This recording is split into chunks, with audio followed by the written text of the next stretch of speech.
Black people are not being seen the way that they want to be seen. And yeah, if we're going to talk about it, all lives do matter, but right now that's not the focus.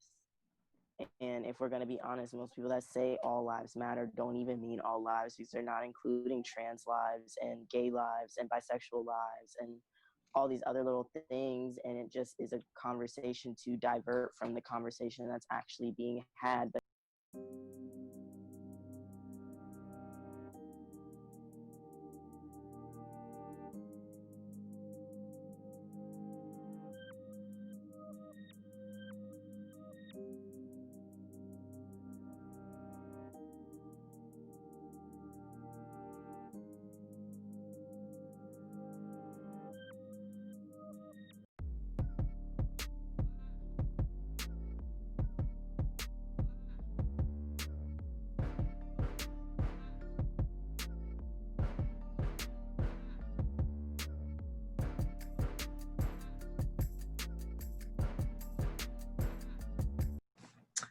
Hey, so thank you guys for joining me today.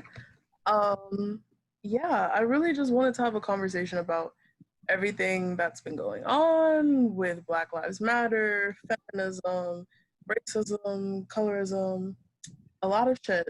So, why don't we go ahead and have everybody introduce themselves so you guys can say your names, pronouns, major, school if you want, or if you graduated, you know, because some people. Oh my gosh. Well, I'll start. Hi, everyone. My name is Erika. I go to Bowie State University. I am an incoming senior. My pronouns are she, her, hers. And yeah, I just be tired out here in these streets. The world is interesting. So I'm here. I'm queer, ready to go. I hear that. I will go second. I'm Natara, but I also go by Nat, and I go by she or they pronouns. Not currently in school. I was at PGCC for a little bit, but that didn't really work out. So we're moving on and learning ourselves and figuring out where we want to go from here. But I guess if it adds anything, I currently work as an animal handler at a kennel. So I think we're moving towards more animal-based things as far as school goes. Yes. I used to go to PGCC too. I'm sorry. Oh, it's okay, girl. I understand. I understand. I went to PGCC. It was nice. I liked it. Yeah. I'm glad you had a good experience. Fellow owls. So I'll go third. My name is Mahuwena Goito. I used to go to Bowie State, but I graduated this year. Yay. So Hey, congrats. Yay. I go by, well, my pronouns are she, her. That's about it. I'm sorry, I forgot what was supposed to be said afterwards. If y'all wanted to say like your major, what you... Oh, I majored in creative writing, and right now I'm just writing stuff and not employed. So yeah. Same. Cool. Yep, that's it. Well, I mean, I could introduce myself, but I'll just do it. Fuck it. Who cares? Yeah, Zenobia. She, her, hers. Queer as well. And I am currently majoring in English because I'm a clown. I have no clue what I'm gonna do. I love English. I love English. I don't know what I'm gonna do with it. Yeah. So we'll figure it out as we go along. Yes. Yes, I would also like to add that I'm queer as well. Yeah. Me too. I should have said that. Yeah. We in this We love this type of energy. Especially I forgot to say, I'm a psychology major, so yeah. I forgot to say that. I thought I said that. Yeah. Okay, so I know a lot has been going on. How is everyone mentally right now? Mentally, physically, emotionally, spiritually? Ooh, girl. I am in an interesting place. I think not only because of what's going on or, the brevity of what's going on, but for me, the internet has always been like my place of solace, like my little hidey hole where I could go and kind of like be myself or whatever. And right now, I kind of feel like my one place of solace has been taken away from me because I can't log into anything without seeing something that's gonna make me upset or make me feel away, because there are things happening to my people that I really feel like is out of my hands. Like, I can only do but so much, and even the little bit that I'm doing doesn't feel like enough. But I know it's better than nothing at the same time. Yeah, I definitely feel that. Especially like, you know, I wanted to go to like protests and stuff, but my mom is immunocompromised. So it's sort of like, which a lot of my friends actually have that same experience, because we were trying to go to one together, but like my other friend has a grandparent who's living with her mom and father who is immunocompromised. So they were like, if you want to go out and protest, you can do that, but you'll have to find somewhere to stay for like 2 weeks. Like, I don't have anywhere to go. So it's like, yeah, like I've definitely been feeling like I haven't been doing enough, even though I've been like, you know, signing petitions and trying to like retweet, get more exposure for them so that way people can contribute. But at the same time, I feel like it's literally not enough, even though I know that I'm doing what I can. Yeah. Anyone else? Yeah, I would say that that's completely valid. For me, it's interesting. Like, I'm in a good place, like personally, like mentally and emotionally. But like when I log into like, you know, like online, I'm just kind of like emotionally numb. It's like I feel nothing, but I feel everything at the same time. And like, and it's so sad to the point like where you're like log on Twitter and then you'll see something really traumatic. And I'm just like, well, what petition do I need to sign here? What donation? Where's the link? It's like to the point where it's just becoming like, all right, where's the link? Where's the GoFundMe? Where's this? Where's that? And it's not like nobody should be enduring this much trauma at such an alarming rate. And it's weird, like our new normal has never been normal at all. So I'm just in a space of where I'm trying to like preserve myself personally so that way I don't get so like consumed. So whether that's just like picking up like an arts and crafts project or just like really just deep like unplugging as much as I can, but also like spreading awareness, you know, posting resources, sharing links, donating. Yeah, I just try to be present as much as possible because it's easy to get yourself like caught up into everything, which is rightfully so. I know for me, I don't have like the mental capacity to go protest right now. And nobody in my house like immunocompromised, but it's just so much. And for me, I just know it wouldn't be like a good thing. It's And scary. also, it's scary because it's like, okay, if I go out here, am I gonna come back home? You know? Right, and not even just from what's going on physically with other people, but coronavirus is still a thing. Exactly. It's still out there, and I still have to protect not only myself, like a lot of my turmoil too is that I'm worried about protecting so many other people, and I don't even really have time to worry about protecting myself.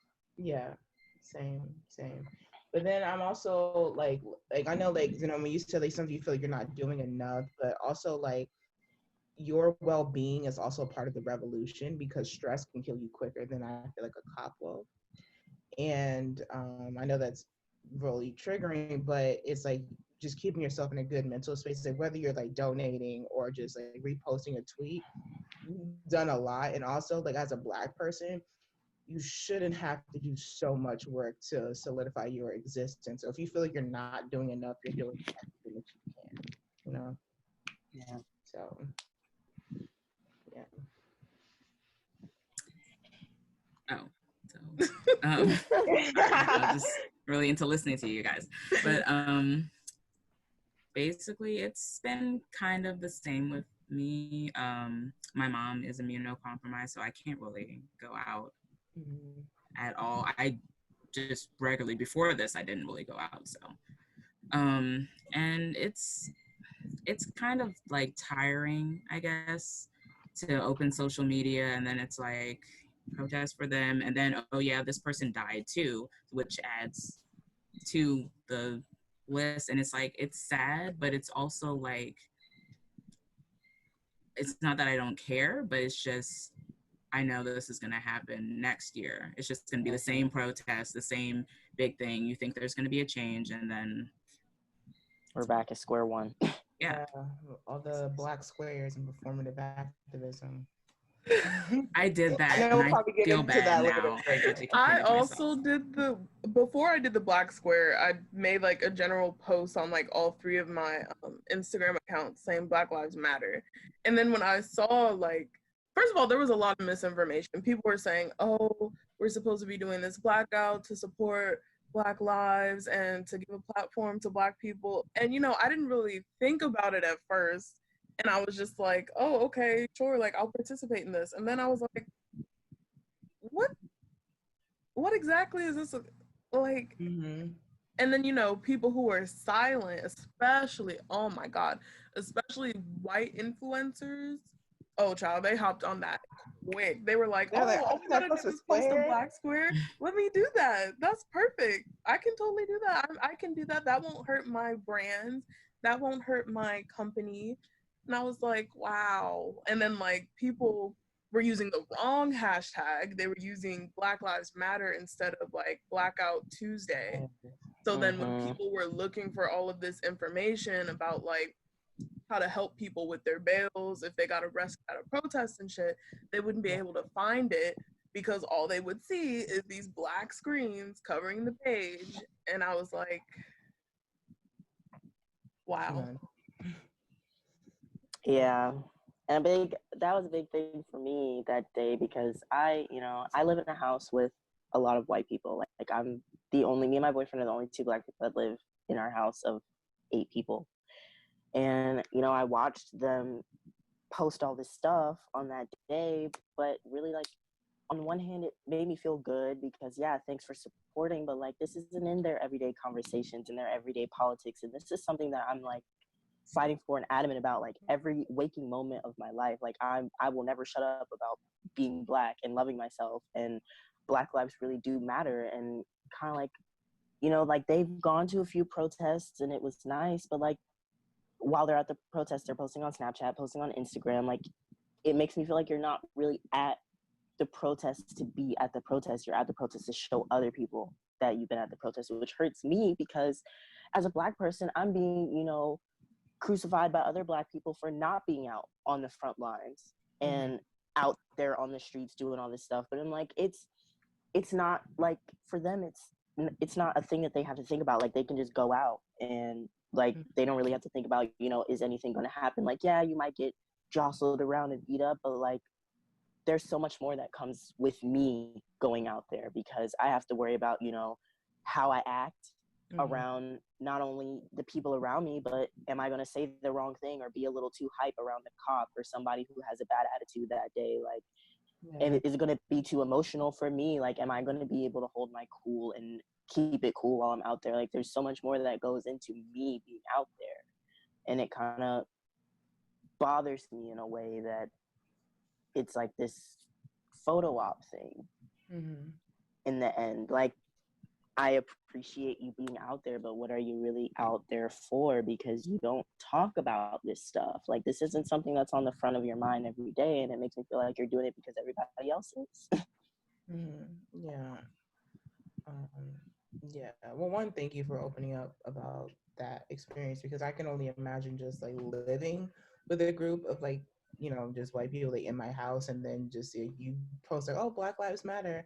All right, I'm just gonna snatch up and just do whatever. Like, because people really don't have these conversations. Like, what webinars are you attending? Like, how are you dismantling like systematic oppression, and how are you checking the people who in these higher ups? Like, if you know that you're getting, I don't know, like 20,000 more than your Black colleague, how are you advocating for them? And most people don't. They're just like, I mean, I don't know what to say. I don't know what to do. I didn't do it. You know, it's just like, the thing is, you may not like have done it, but you definitely benefit from it. And that's why I feel like a lot of white people don't get the concept.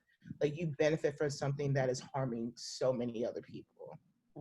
And it's just really just disheartening. And yeah, it's just taxing because I can only imagine just being out there. We're literally in a race war in the midst of a global pandemic. Yes. Like, what? How much worse can it get? Like, don't get me wrong, racism, she's been here for a minute, but it's like a pandemic just as a little razzle dazzle. And they're like, what? Like, I hate it here. Grateful for like all that shit, but I hate it here.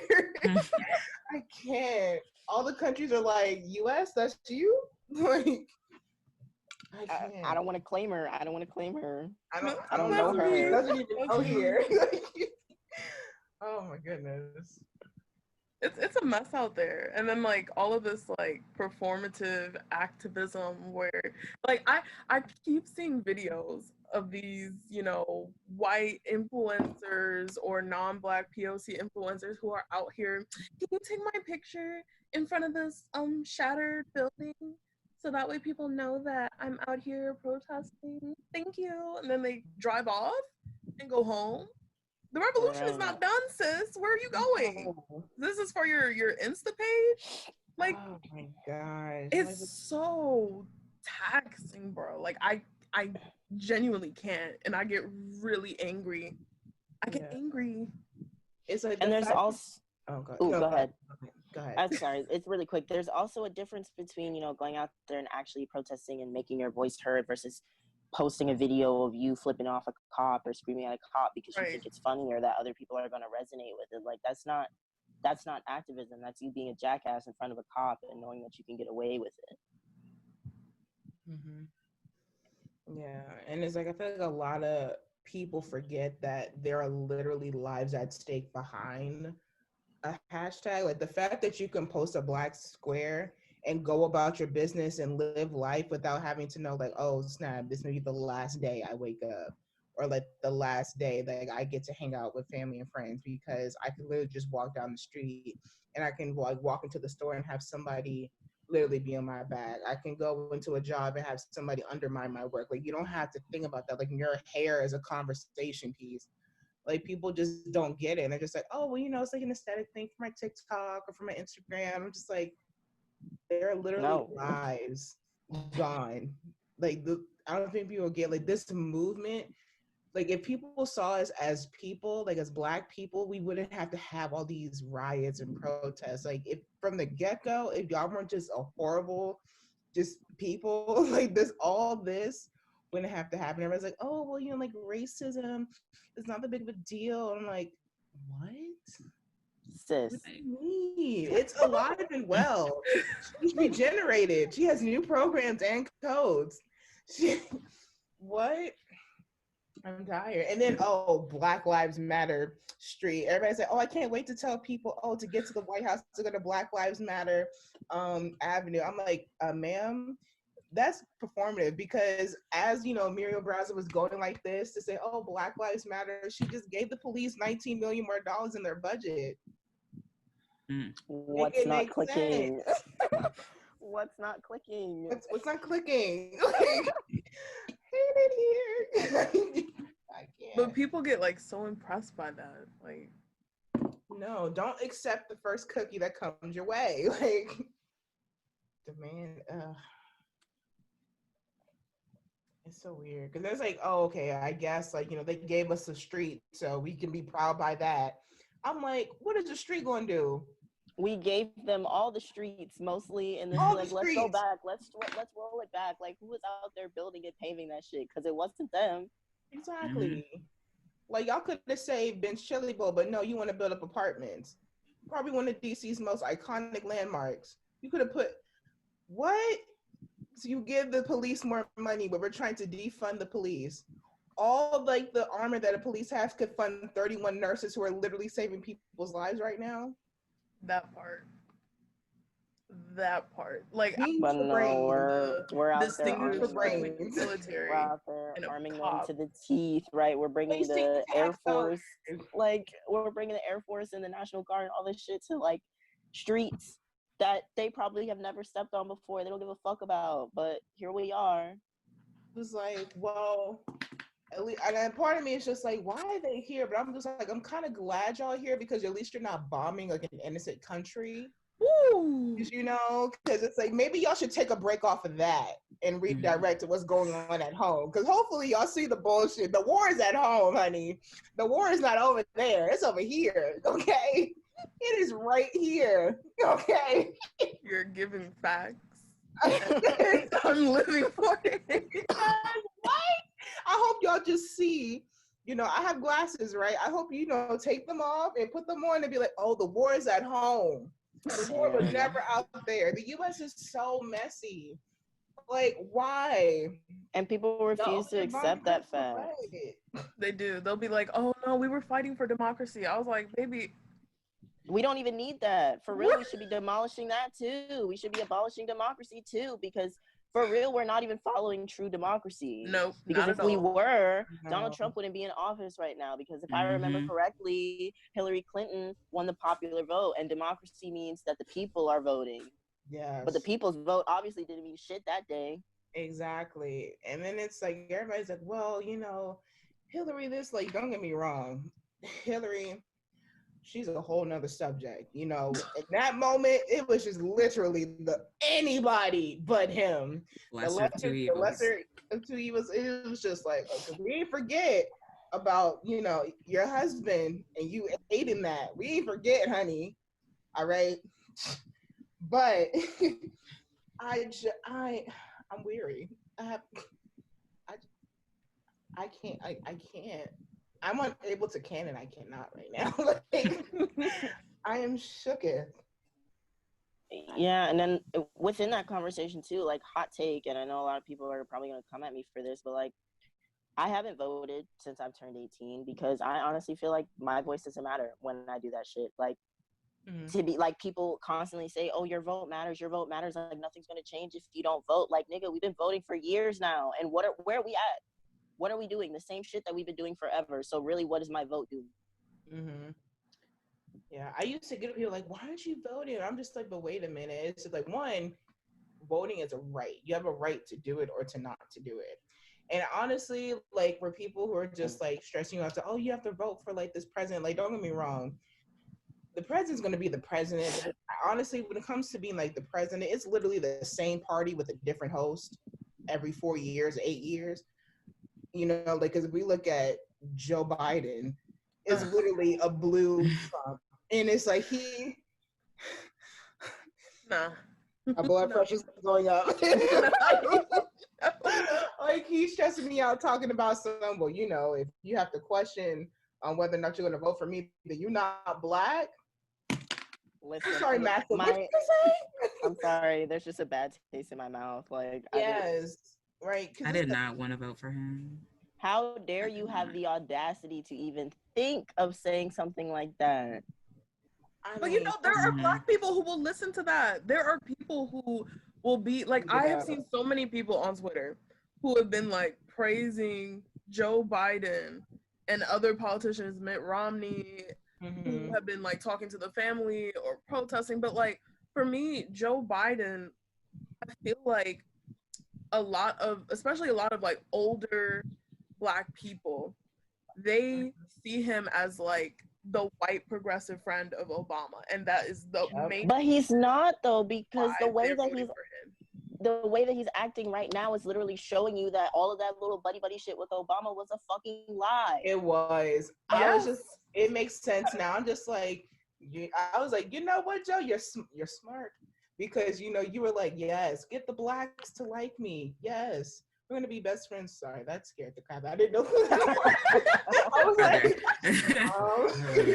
like, I was like, I believe in spirit. I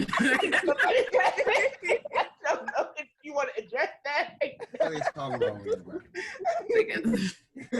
I don't know. But I was just like, oh, okay, yes, get everybody to like you, all that great stuff. And then you just, you know, run for office, and then you're just beans for brains. Nothing makes sense. But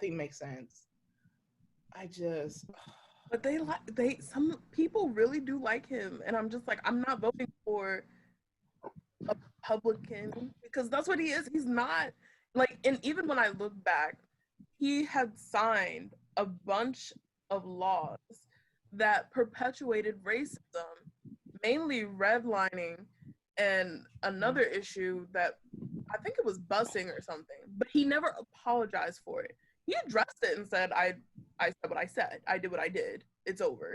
Deal with it. And I was like, bet you will not be getting my vote. I don't care.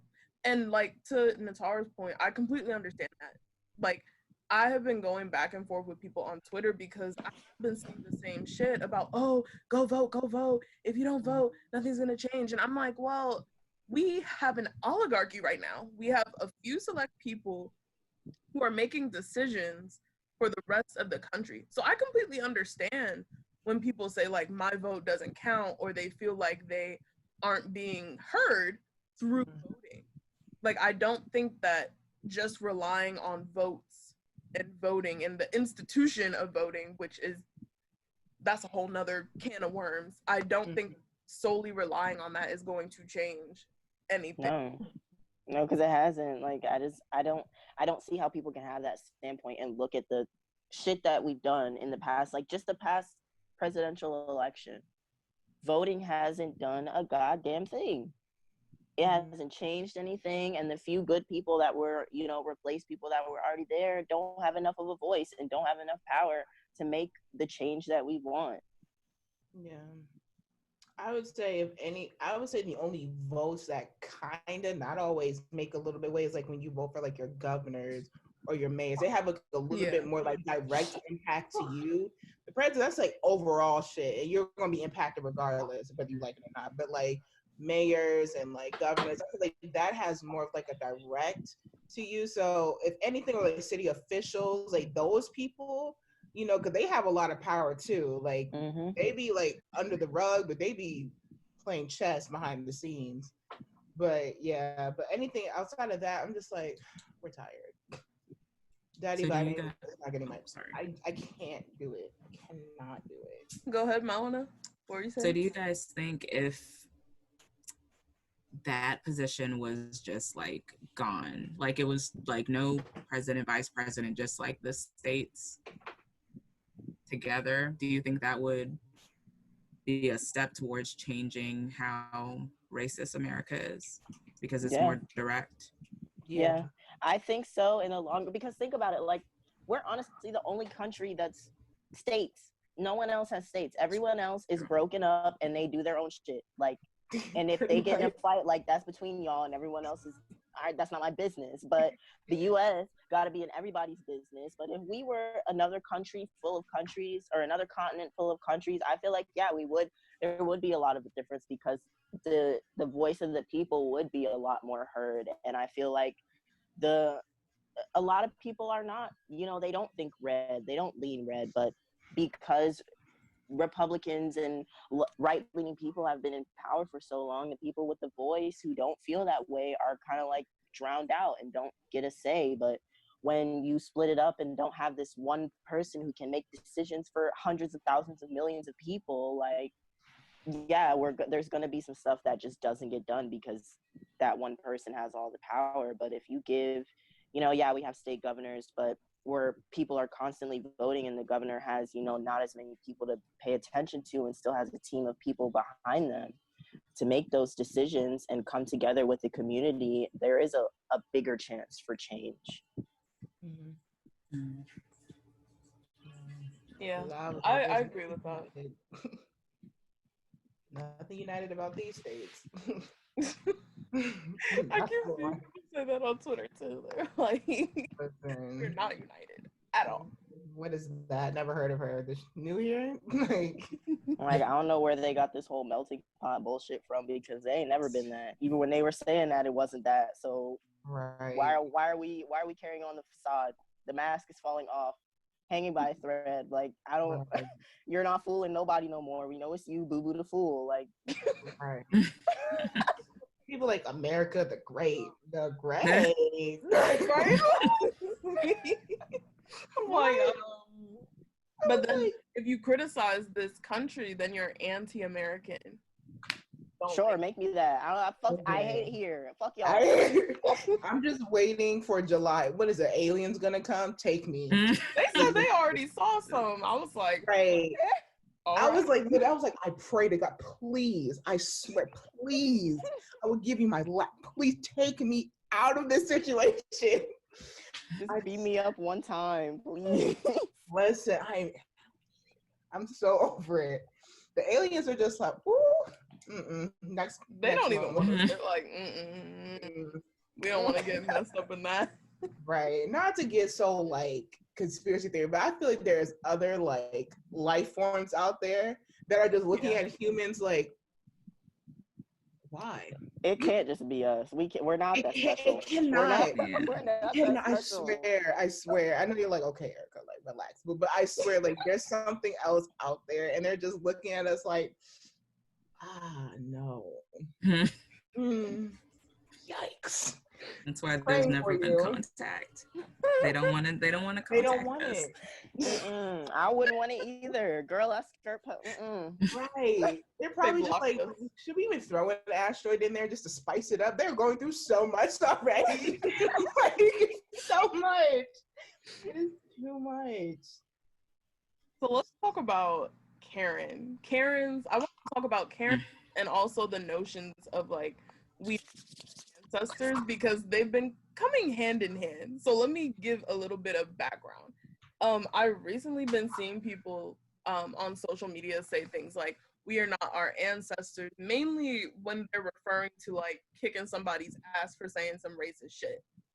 So like, I understand that phrase, but it's slightly cringy to me. But I'll hold off on my opinion. So first, let's talk about Karens. Let's get into it. I want to hear what y'all have to say. Well, I'll let somebody else talk first. Like, it costs $0 to mind your business, and I just don't understand why you can't just like, why are you so angry? Why do you have to know what I'm doing?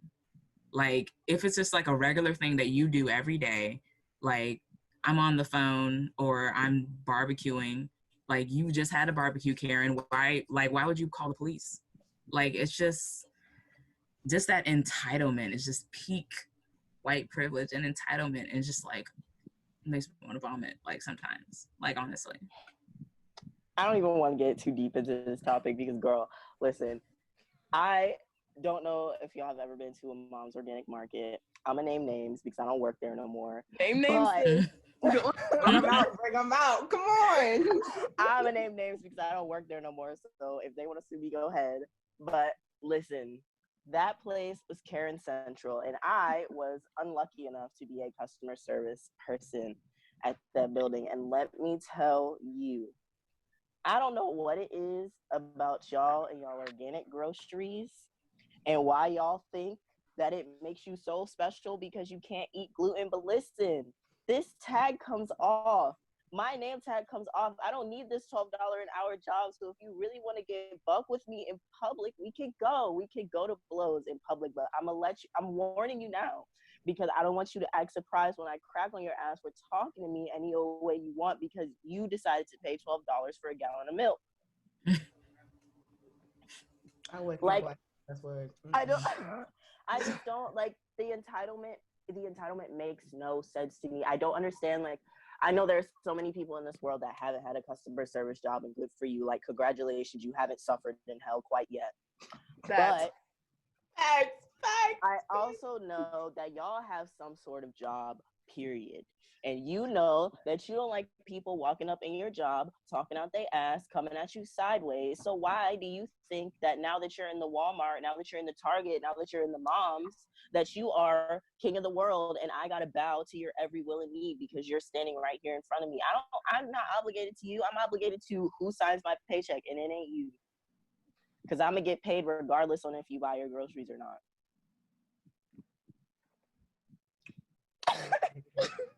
Period. And to the, you know, we are not our ancestors. I agree with you. Like, yes, I understand what the comment is trying to say, but at the same level, that comment is akin to Kanye West sitting in TMZ's room saying slavery was a choice. 300 years, that was a choice. And that's what I said.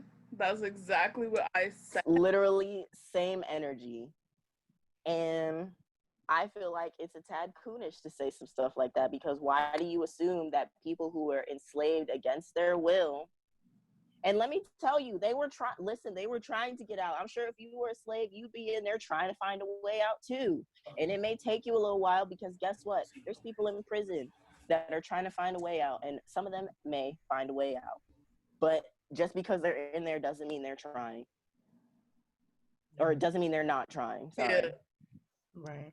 And I feel like that's like, those two things are equal. Like, you can't say, oh, we are not our ancestors. Yeah, you're not. You're an entire new generation of people.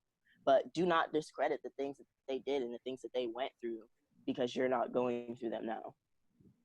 Period. All right, so it's my turn. I'll do Karen's last. So I'll start off with the "we are not our ancestors." I think that is a complete slap in the fucking face. Yeah. Like, we are not our ancestors. You know how much our ancestors have done for us to even say we are not our ancestors? Like, I could literally be, I don't know, I could still be in the field somewhere, but because my ancestors said, nah, fuck that. We about to fight for freedom. And, you know, we about to be out here. I could never just fix my tongue to say that. I think when it first came out, I was like, yeah, could we be like whipping niggas' asses? But I'm just like, there were a lot of people who were on site back then. There were a lot of people who were on site. It's just like a lot of people, I think, had more to lose back then than we do now. I mean, we still have a lot to lose today, but it's just reformatted differently. Like, if I was to like literally walk down the streets like a restaurant and it said like no colored people here, and I walk in there, literally they could do whatever they want and I can be told it's not coming back. Now, if I walk, let's say if I'm on Twitter, I say like, oh, I hate working in this place, I could lose my job. So they're two different things, but it's like still the same outcome. I just feel like they fought so much for us to say that they haven't done like, we are not our ancestors, we will whoop your ass. It's just like, they were more like, I think they were just thinking more critically than we were back then, and how like they kind of like, they really like played chess a lot with like how they just go about giving us the things that we do now. So personally, I feel like they've done a lot. Now, on to the Karenishas. I am so tired of Karens. I'm tired of Patricias. I'm tired of Chelsea's. I'm tired of their children. I'm tired of the Mackenzies and McKayleys with the EIGH on the end. And the Emmas. Because I used to work, I too was a victim of customer service, and I used to work at the Apple store. I got paid pretty okay, but I was so annoyed. The entitlement is thick. Like, it's so thick. Like, you're coming in here talking about, why is it that there's a 4-hour wait and you guys just opened, sweetie? You should have scheduled your appointment yesterday. And there'll be a walk-in appointment. The walk-in appointment. And I'm just like, ma'am, you see what sign is outside? The Apple store. We are a $1 trillion company. Lots of people come to see us every day. You are a walk-in appointment, which means when you walk in, it is a courtesy that we fit you in. We don't have to fit you in. But since you're here, you know, we can text you when your appointment is ready to go. So since it is not, I say, let's take a chill pill. Okay. Let's like relax. You know, you can go get like a matcha green tea from Starbucks and walk to Nordstrom's. Okay. Yeah. Okay. Re-fucking-lax, because you have no rights. They just think they could just mosey on in your business. Like, oh, I don't understand. I don't understand why you're at a level 10 and we open at 11 o'clock. It is 11:02. It's too early for I'm this. gonna need you to knock it down a bit, because I still get paid, okay? I don't get paid to argue. There are 1, 2, 3, 4 managers you can have this conversation with. It won't be me. Like, you have the nerve. And I just feel like, you know, I'm not a person of violence, but I just start to say, we just need to start like mollywopping bitches, because all these, like, you know, we got to record these races. If I was another woman, I'd be like, if she got in my face, you know, go back to your country, ma'am. I'll go back to mine, you go back to yours. Because if we want to have this discourse right here at the counter at the Apple store. If you want to have this discourse, I was like, as soon as you give indigenous folks their land back, we can go together. Shit, I'll sit right next to you on the plane. Right, that's your first but for right now, bitch. You're gonna get out my face, okay? You're gonna get out my face. You're gonna get out mine, okay? You're gonna get out mine, because I hate it here, and I hate you too. Like, I just, they have the nerve. And they'd be so confident. Oh yeah, I just don't understand why like you all just don't have like organization. And I just feel like as a longtime customer, like you should just make mountains move for me. And I'm just like, But let's also quickly talk about our skin folk who also be acting a little Karen sometimes. ooh. Okay, because them saying all your skin folk ain't your kin folk is a real thing because listen, I've had my fair share of melanated Karens. She said melanated. Yes. And sometimes they be the worst ones. I'm just like, woo, woo, woo. Whoa, whoa, whoa, ma'am, don't come to me talking about some, these blackberries are too expensive. Man, listen, and this was after she had, you know what? Them customers at that store would like to purchase and swipe their card for things and then look at their receipt and be like, damn, I spent that much.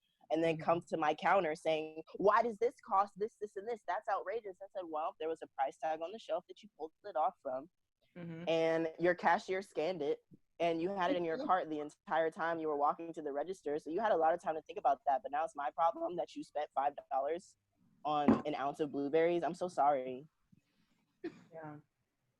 Seems like a you problem, not a me It really does. It really does. Like, I'm getting paid to process your return. So if you want to do that, then do that. But I'm gonna need you to bring the volume down to a 5 because I can get loud too, and I choose not to because it's against company policy. But there's a lot of things that you're doing right now that are against company policy. So like, if we breaking rules, let's go. Yeah, and I would just be like, hey, come here, your proximity to whiteness does not mean they like you. Because they'll be performing, they'll be like around like non-black people or majority white people. They just be like, huh, well, if I act this way, maybe they'll like me. Sis. No. For a quota, okay? They're like, my one black friend Keyshawn would beg to differ. Okay? I am not a racist. And listen, before you ask, no, I'm not related to Keyshawn and he's not my cousin. Yes. Oh my God, oh my God, yes. And they just have the goal just assuming things. Like I had this white man, sorry, white men just make me itch. Like he just came into the store and he was just like, can I tell you something? And a part of me was like, no. But I was like, yeah, sure. And he was like, did you know in Chicago? And I'm just like, please. He was like, Chicago is a really up and coming, affluent African American area. Did you know there's about 94% of African Americans residing in Chicago? Not only the South Side, in Uptown. I said, you have a great day. Enjoy. Thank you for that fun fact. Thanks. Can't wait to go visit and see my people. Oh my God. It's so stressful. Or white men who, when you wear a head wrap, say, oh, you know who you remind me of? I said, what? Been called Aunt Jemima. And then you have to report to your white manager who laughs and goes, huh, yikes, that's unfortunate. And then you're just like, yeah, I hate it here. Yeah. It's some shit. Yeah. Anyways, fuck it, 2 weeks. I'm leaving, and you can mail me my check. Listen. Hey, Cristen. Hi. Welcome to the party. I overslept. It's okay. I know it's You're glowing, honey. there. Yes, drop the skincare routine. Yes. It must be nice living in a country that's not a shithole, you know. Probably the glow of like progress and effective change. Love that. Yeah, but I mean, for the most part, it is. I'll actually probably it's not set in stone yet, but I'll probably be moving back to the States in like the next 2-ish months. Because my dad is getting a new job, and I was like, no. My mom was like, this is our only option, and I was like, oh, that sucks. Look for other ones, sis. I love you. I want you to come back to the States. I want to see you. But it's for other options, sis. After an extension, it's not good here right now. I know, right? Stay there as long as you can, because it's bad out here. It's bad out here, sis. Yeah. So after we were just talking about Karens and the whole "we are not our ancestors" phrase that's been going around. But I want to talk about feminism, and I wanted to specifically talk about like white feminists, right? And we have like feminism, womanism, then you have like first wave feminism, second wave, third wave, possibly a fourth wave. I'm not really sure. But I did want to have a conversation about that because a lot of people during this crisis of police murdering us have brought up the fact that like George Floyd, his name has been the most prominent because he was the latest case of murder of a Black person from police officers. But someone had mentioned that Breonna Taylor's name has sort of faded from a lot of people's minds.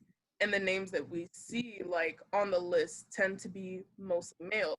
And they exclude like all of the trans Black women who have been murdered by cops and other people, especially Black men in our community who have been murdering trans women, which is a whole nother can of worms. Yeah. So I just wanted to talk about like, what do y'all think about white feminism? Because I've been seeing a lot of it, especially with we had talked about earlier, like the whole J.K. Rowling situation. What's the situation? Oh yeah. Okay. She got on Twitter and she made like these very transphobic tweets. She was basically like, oh, like who are the people that can have a period and menstruation again? I forgot what they're called. Is it woman, moon? Like she was basically trying to play with the fact that she thinks that only women who bleed are real women. Let's just get this out of the way now. If your feminism is not intersectional, it is not feminism. Boom. Very true. That's crazy. Why is she talking about anything that isn't Harry Potter? But because we didn't ask for anything except for that. So keep your mouth shut on any other conversation unless you've been called to the stand and you exactly. Her asking to be in that bookshelf underneath the stairs right here. She's just doing too much. I ain't watched Harry Potter a day in my life, but she stops me every time. Every time. Sorry. Oh my God. But it's not even like just her. Oh, go ahead. I'm gonna let someone else talk because I've been talking too much.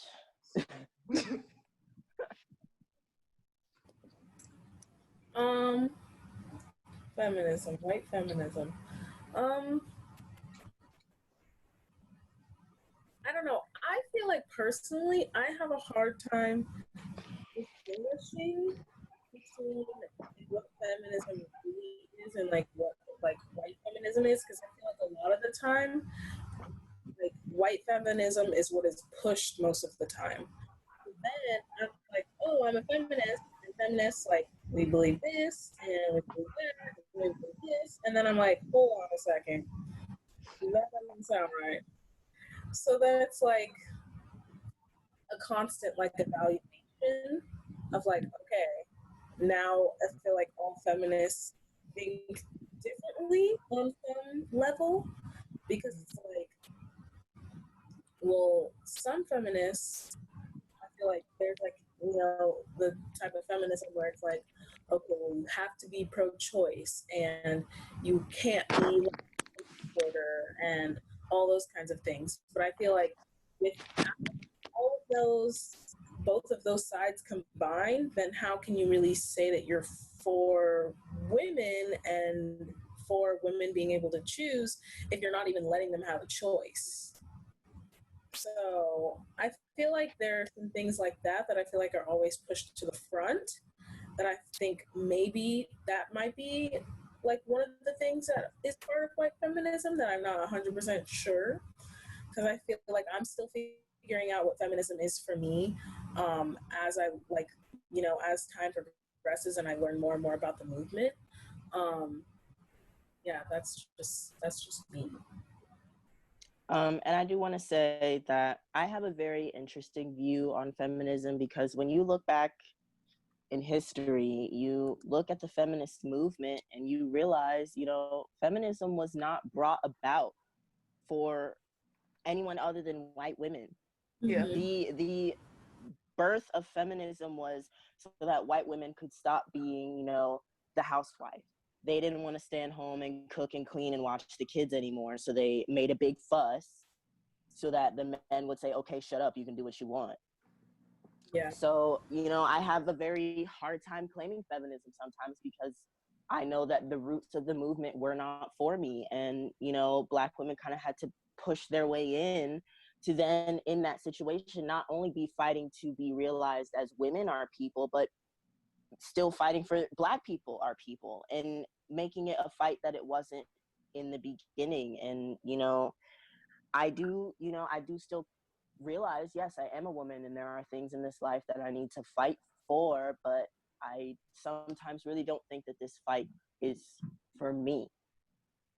But I also, in some, you know, level in myself, feel like I'm obligated to be a part of this conversation and a part of this discourse. Yeah. I definitely get that. For me, I feel like feminism is individual to those who want to subscribe to it. So like for me personally, my feminism has to be intersectional, because I am literally a Black woman, but also a queer Black woman.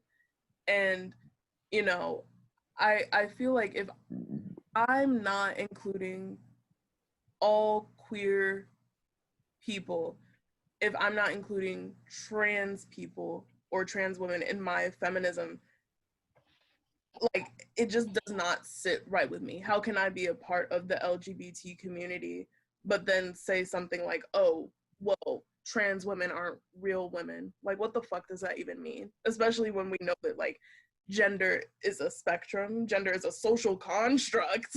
So like it's crazy to me. And I know that like some people have a problem with like my feminism because I include women who may not be pro-choice in my feminism. I also include women who don't call themselves feminists in my feminism, just because I feel like the basis of feminism, or at least the second wave, because the first wave was not for Black women at all, it was for white women so they could vote. But the basis of like second wave feminism at least was equality for, or between men and women, so we could be equal.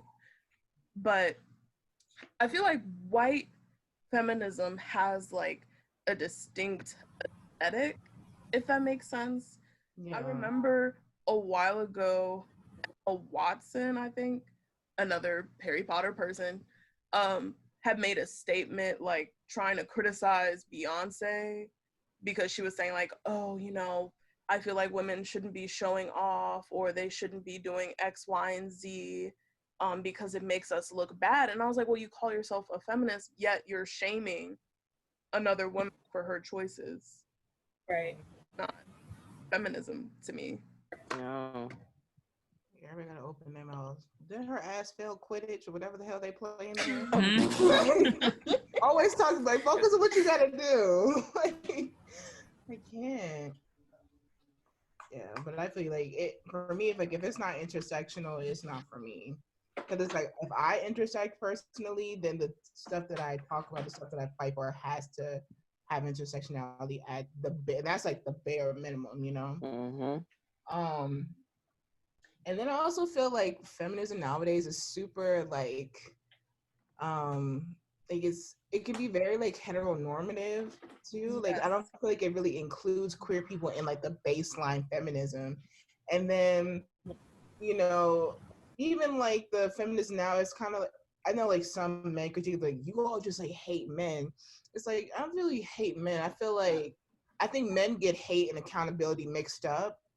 So that's why I just feel like the original feminism, some people just don't like it because it's like, oh, it's like calling people out.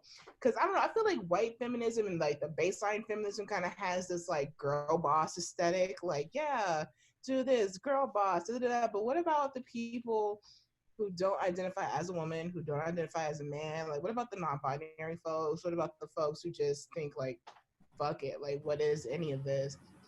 I just think it's just so weird. Like, and I don't classify myself as like a womanist because I just don't fight for just women. Mm-hmm. Even though I am a woman, like a cis woman at that. Yeah. It's just so weird. I don't know.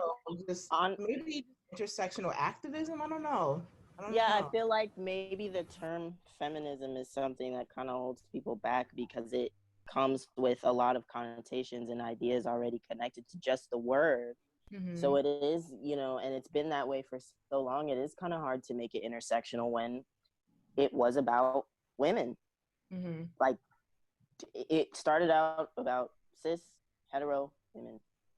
White, and that's the context of the word. That's the context of the argument. And I don't know. I feel like maybe there just needs to be a rebranding of the idealism of it. Yeah. For it to be fully intersectional and really leave that term for women, like people who really like die hard identify as a woman, because if that's what the fight is going to be for, then maybe that's just not a fight that everyone should try to push themselves into. Maybe it needs to be, another conversation that we make heard for everyone. Yeah, because I literally just like off the dome, I was like, oh, like intersectional activism. I feel like that would be more like inclusive. Yeah, and literally, I feel like in that case, literally anybody can be a part of that without feeling like, because like even the word like femme can throw people off who don't exactly when we talk about non-binary or people who don't really necessarily identify as just a woman. They want to be in that conversation, but they also can't really be in that conversation because all in all, the conversation's not about them. Yeah, like you don't see it. Like, how can you be a part of a conversation you don't even see yourself, like, represented in? So I'm just an intersectional like activist. That's kind of cute. That's a vibe. But yeah, I think that's just what I am for the most part. Everybody can join if you see fit. Honestly, I like that better. Yeah. Yeah. Look at me corny words. Much nice. I know, I'm adding that to my Twitter, my Instagram. Right, I'm gonna write that down. I'm activist. Quarantine teens. Hey, let me stop. I am not. Again, I'm so sorry if anybody was offended by that. Intersectional activism. I have a question, actually. Yeah. Yep. So I think I saw it in a text using maybe, and then I also heard Erika just talking about it again a little bit, like the I guess the difference maybe between like feminism versus womanism. What exactly is womanism versus like the concept of feminism? So if I recall correctly, womanism was basically a form of feminism that was created and directed to Black women because they felt like the white feminist movement was very exclusionary of Black women. Yep, you're right. I'm just looking it up. I think it was coined by Alice Walker, if I'm not mistaken. There's a form of feminism that emphasizes women's natural contribution to society, used by some in distinction to the term feminism and its association with white women. Oh. So pretty much womanism is feminism for non-white folks. Okay. Question mark. Okay. I don't know. It still feels like it's like exclusionary. So I'm just like, It's like I want to fight for people who don't identify with like right. And like I struggle with that a lot because when I'm trying to explain like to people what my feminism includes, they're like, well, non-binary people don't identify as a specific gender, so why would you be placing them in feminism? And I'm like, yeah, that's true. I had to learn that too. I was like, but yeah, the last thing I wanted to talk to you guys about, because we are running out of time, is colorism and racism. So again, most of the stuff that I was talking about stemmed from like interactions on Twitter, but I saw like a bunch of people saying like, oh, since y'all want to spark the conversation about racism, Black people, let's have a conversation about colorism. And there's just been a lot going on with that in general. I've seen many people come out and share their stories about colorism. I've seen people try to deflect colorism and say that like that's not important, that doesn't matter right now. And I'm just like what? But Colorism is the cousin of racism. What are you talking about? Like, what? Yeah, because colorism wouldn't exist without it. They're related. I hate it here. I think If we were not influenced by, Eurocentric beauty standards, we wouldn't care which Black person's skin is lighter or darker, because we would just all be Black, and we wouldn't be comparing ourselves. And the only reason we compare ourselves is why? Because when we were slaves, guess who was in the house? Guess who was at? That's why there's a distinct difference if we're gonna talk about it. Like, it stemmed from there. And when you talk about and continue to use these things in your personal life, you're continuing on with the system of oppression, whether you know it or not, whether it's conscious or subconscious. You're still moving it forward. You're moving the conversation in the wrong direction, and a lot of people need to wake up and realize that that's what they're doing. We should not be in 2020 with people still having hashtag team light skin, hashtag team dark skin in their Twitter bios, in their Instagram bios, because nobody cares. Nobody gives a fuck. Yeah.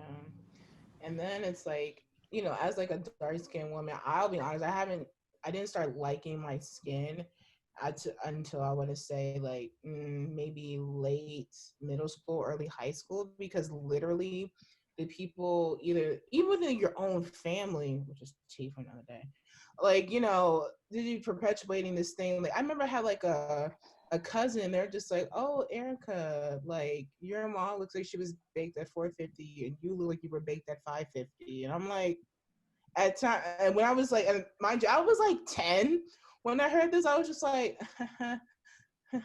okay. Didn't really get like the concept behind that. I was just like, wow.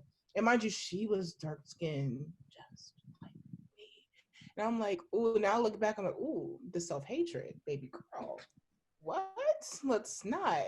And it's like, it takes so much time to just literally reprogram yourself to saying like your skin is not ugly, like your skin is beautiful, there's nothing wrong with your skin.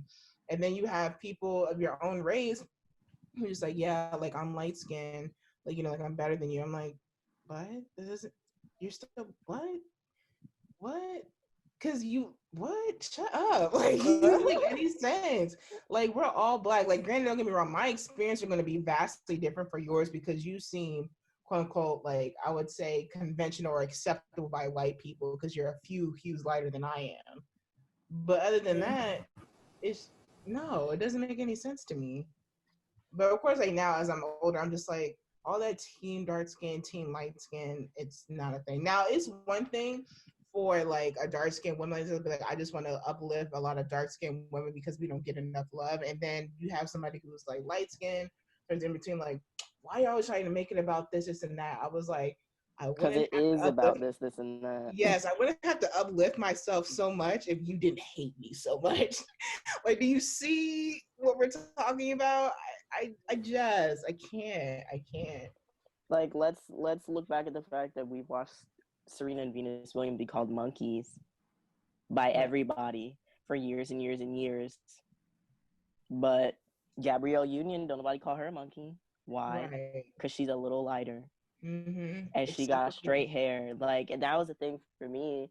It wasn't only like as a kid, I didn't start doing anything with my natural hair until almost out of high school, like almost a senior in high school. Because when I was younger, it was, damn, if your hair's not straight, then you look busted. And that was the thing that went through my family. Like, everybody had either relaxed hair or dreads. There was no in between. No one had their curly hair out. So like, I had to teach myself, and I'm still teaching myself. And at this point, I'm teaching like my mom how to take care of her hair at 40 something years old, because that's just like a thing that nobody did back then. And it's so new, like it's a brand new thing, and it shouldn't be a brand new thing for people to be, taking care of their natural selves. Oh no, I wanted to hear from you because I think you might have been trying to say something earlier. Oh, so about colorism, it's like, so you know how there are like occasionally like Instagram models that are dark skinned that pop up, and there's always that link to that article where it's like, oh, she was bullied because of her skin color, but now she's a model.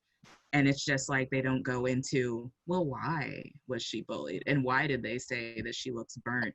Or like, or if they have vitiligo, like, oh, she's in patches, like, why are they like they never go into that. And I feel like the lack of education, it just fuels it even more. And colorism is like the most pervasive uh like terrible phenomenon in like any country, because in India they bleach the hell out of themselves up there.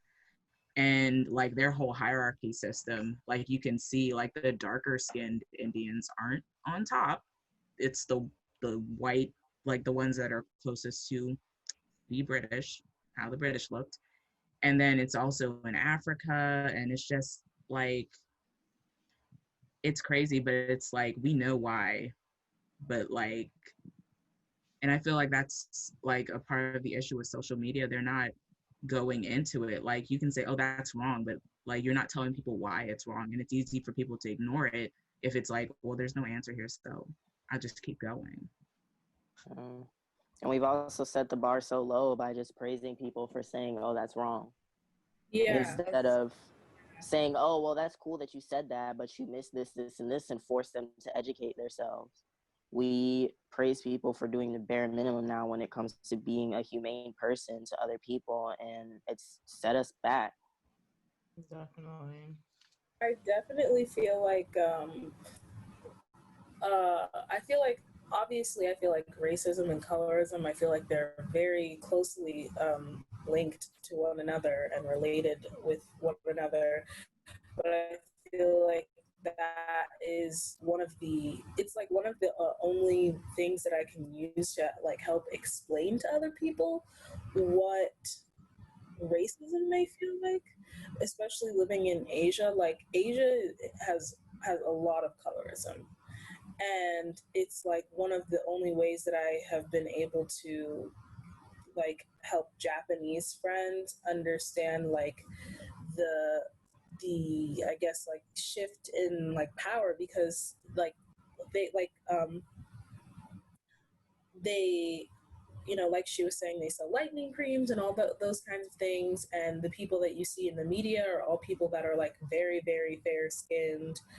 But when you go and you walk around, that's not necessarily the people that you see. And I feel like I didn't even necessarily realize until I was older. Like, I was always very aware of racism, but colorism, I didn't even know was like a thing until I was probably in high school, like mid-high school, like probably 10th or 11th grade.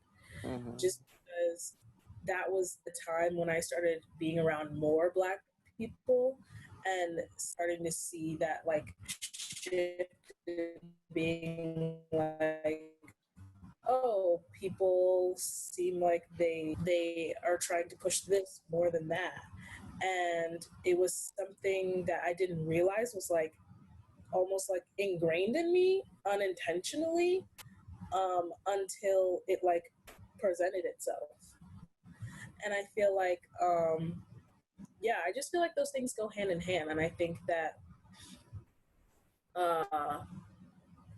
a lot of the time, along with like, because colorism also comes like classism and things like that, because I feel like me growing up in the suburbs,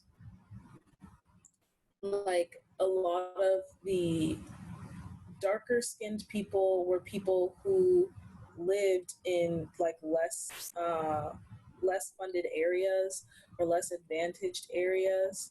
And so then it was like, oh, like this idea of being like this like suburban, like almost like whitewashed like version of a Black person, where you relaxed your hair and you were like cool with the white people and you were like nice to them, and you, like when jokes were made, it was like you laugh along, you don't say anything, and those kinds of things, versus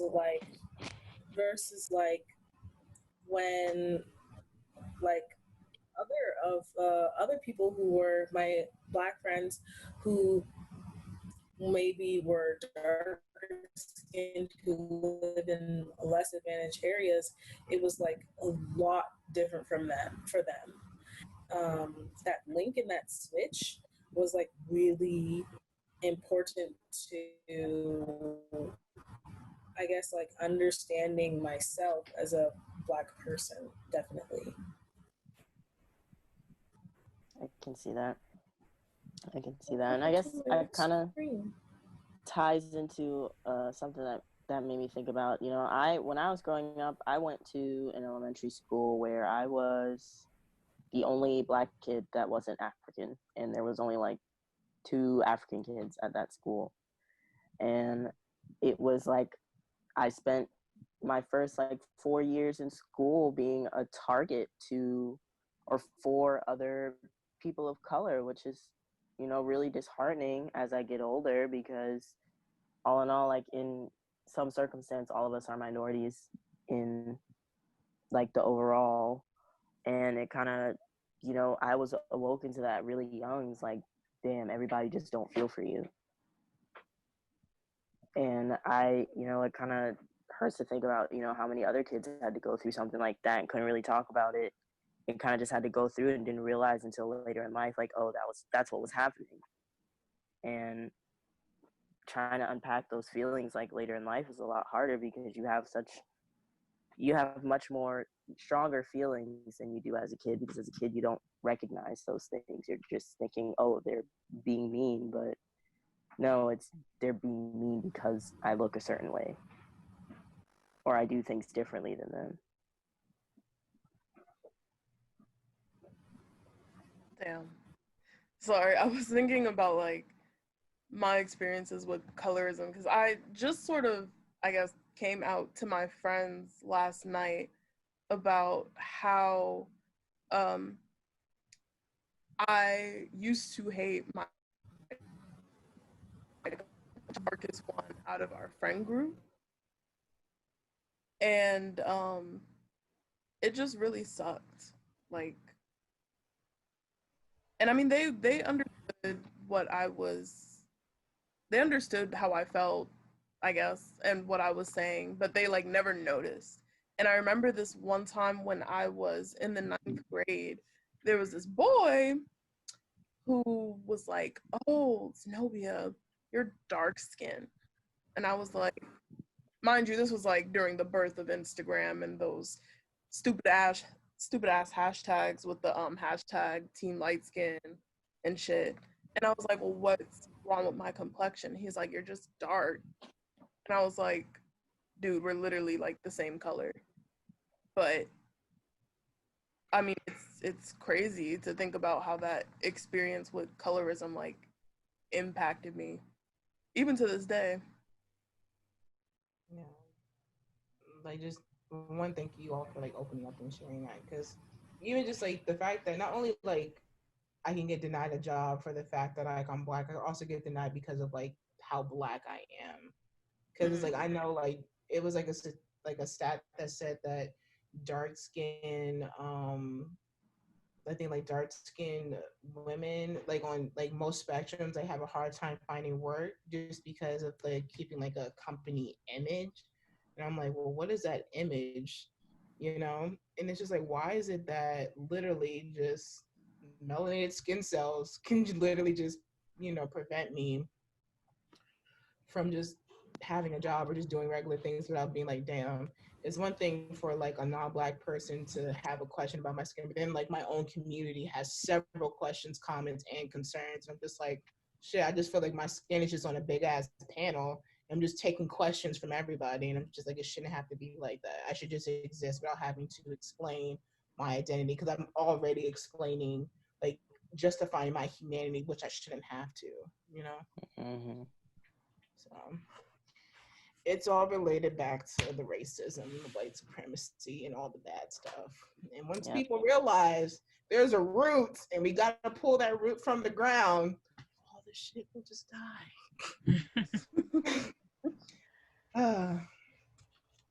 Yes. Something I was thinking about like yesterday or the day before. My closest friends. Can you guys hear me? Now we can. Yeah. Now we can. Computer was frozen.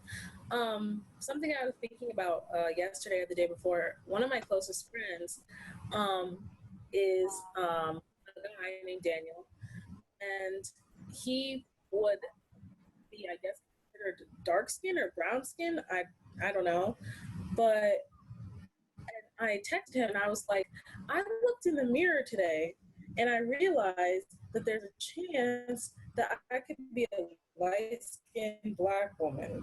I was like, do you think I'm a light-skinned Black woman? Because it was something that had literally never crossed my mind, literally never occurred to me. And he was like, well, I don't know, da-da-da. And then we just had this whole conversation of like, okay, well, like, you know, like of our skin tones and like in comparison to one another. And it was just something that I was like, should this, you know, like for colorism, should it be a thing of, oh, it doesn't matter the shade of our skin, it's not something that we need to think about, it's not important? Or is it something that is important to recognize but appreciate? Because I know, like, in the instance of racism, people are always like, oh, I don't see color. And I supported that in the beginning before I really understood that they were basically saying your race doesn't matter. And why it's important to not say I don't see color is because it's important. We want you to see the fact that we're Black, but we want you to appreciate it and not use it against us.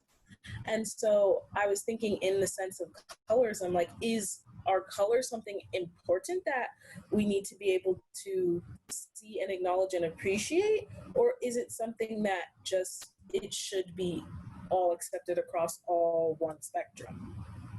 Yeah. I would say, like, ideally it would be great to have it like appreciated like on all one big spectrum, but because it's not, it is something that once you like recognize, like, you know, like I guess like the color of your skin, at least in regards to like how light or dark you are, it's like to say like, hey, like, if anything, when I look at it, I'm just okay, cool, yes, I'm a dark skinned woman, but then I also look at, okay, like, what privilege do I have? So if I know there's somebody who's darker than me, like, how can I boost them up? If there's somebody who is like lighter than me, not saying I want them to boost me up, but I'm just kind of like, how are they recognizing their privilege in like this big ass like spectrum?